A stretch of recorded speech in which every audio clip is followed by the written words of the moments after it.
summer home of the third President of the United States of America, author of the Declaration of Independence, Poplar Forest. My name is Mural Jr. Yeah!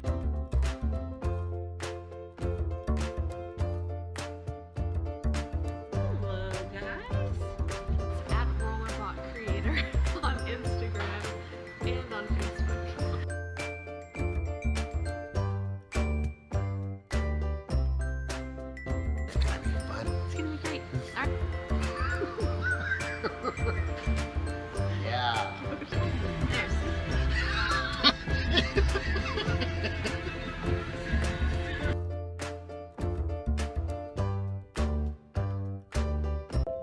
Friday finally arrived, and Paul and Angie had finally been here after the long wait. I had been working on the yard that day just to do the final touch-ups, and Elisa was working inside the house and trying to get things brushed up and polished up for their arrival. The first day they came in, we gave them a chance to tour the city. That was their first priority, and our first stop was at the Academy Center of the Arts, where it wasn't quite completely constructed. It was an unofficial tour, of course, but they got a chance to see the classrooms that I taught, the gallery of the artwork that we had for the younger kids, and to see the restoration that was going on. Needless to say, they were extremely impressed. We went on later on down the road to the corner of 5th Street and Madison, where there we had worked on the mural, which I'm sure all of you kept up with us. Paul was extremely impressed with the size and magnitude of the mural. Even though he realized this was one of my smaller ones, he wasn't any less impressed. We were fortunate enough to be graced by our two apprentices, Ellen and Abby.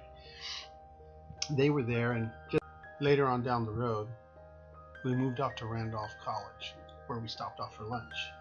And wouldn't you know it, I didn't think in a million years that we would run into Hattie Berry.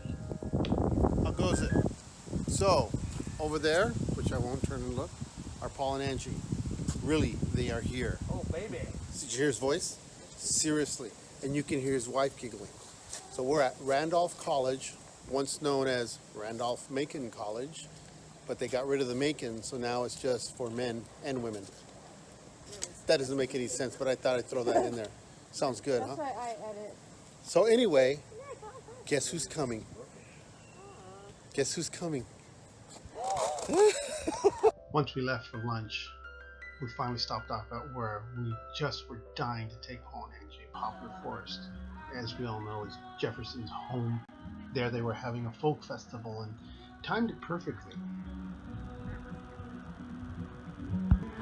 Poplar Forest, Thomas Jefferson's suburb. This here is the summer home of the third President of the United States of America, author of the Declaration of Independence, Poplar Forest. They got a chance to see the house, which is being refurbished, restored, and we walked the grounds. We're getting a chance to see what it was like during the 1700s when Jefferson was around and had his property. Again, Paul was just absolutely astounded over the history and the lands in which our third president walked.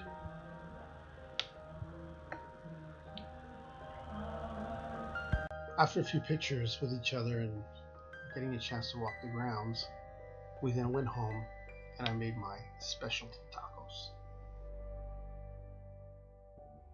The next day was church, where we got to see Dr. Tim Clinton deliver his message regarding addiction. Absolutely fantastic message as usual. Once the service was over, I got a chance to take Angie and Paul, and of course my darling wife, to the grounds of Liberty University. They were extremely impressed over the... Originally, we just went there to go visit, but we found our Starbucks and had our coffee. We were there. We were able to reminisce over how Elisa and I first met and how we reunited once again. Later that night, we retired off to our place where Angie worked at some Bible studies and Paul and I retreated to our usual game of combative chess. He purchased this wonderful chess set that he gave us. As you can see, once again, I pounded him into the ground playing chess. Of course, I was dreaming once again, but still, he holds a streak and me completely defeated.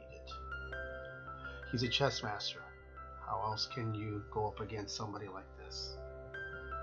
We ended our night with my famous pork chops and applesauce. Elisa and I both had a wonderful time on the first 2 days. The next Monday, we were off to Monticello and the Presidential Museum of the Royles.